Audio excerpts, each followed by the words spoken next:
first things you're gonna do, we'll go 2, G-suit plug-in, seat kit, lap belt, shoulder harness, hose,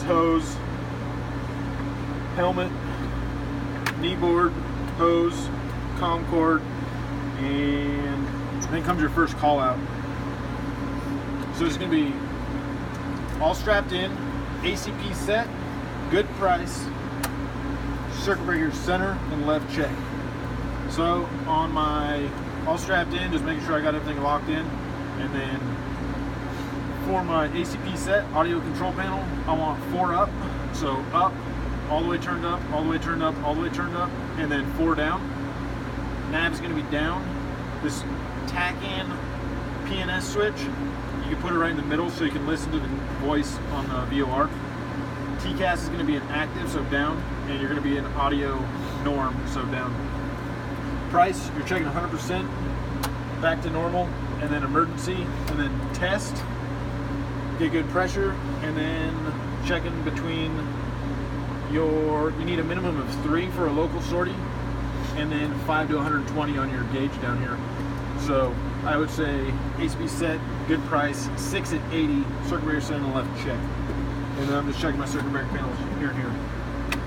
That call out's good, then I'll spin up my nav knob and make sure I have Iggy or VOR selected so I can listen to ATIS.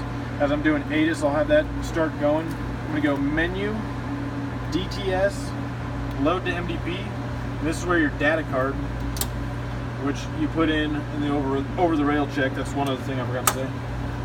You'll have that in there. You go load to MDP, and you're gonna look at these dates. So if the dates match, all you have to do is hit this all except IKO. And you're gonna wait until this says degraded up top. It said wait for like the first minute, and now it says degraded, so I'll hit all except IKO. Once it says degraded, you can hit it? Correct. Okay. You can hit it sooner. You can load it and wait, but some IPs are a little finicky on it. I'll wait till that stops flashing, and then I'll be ready to set up my UFCP. So if your power card start, then you want to get everything set up prior to engine start. So stop flashing, we're good to go.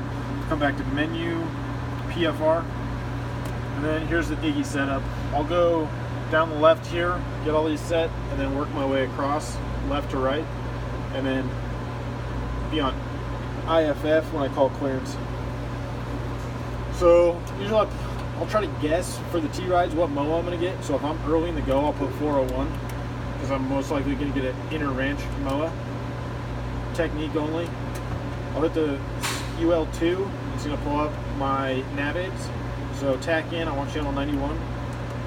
VOR, I want 114.4. ILS on a 1-3 day is going to be 110.3. And then I don't do anything with the bottom one. And I'll hit return. I didn't take it. Enter. Return. I'm going to be on 1/1 for my uniform and Victor until I'm ready to call clearance. Altimeter. You'll set your local altimeter. For all the sims, it's 3001 every time.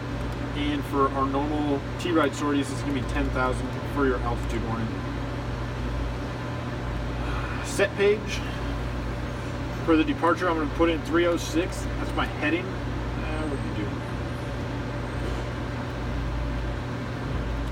We go 306. Course on my VORs would be 132. And see, I'm using both hands here. I'm on my MFD and I'm selecting VOR tack in and ILS down here. And I'll put it back to VOR at the end. So tack in. This is going to cycle to my other nav aid. I'm going to put 346 in for the departure.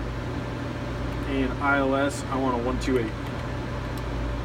I'll put my green and yellow speeds in here.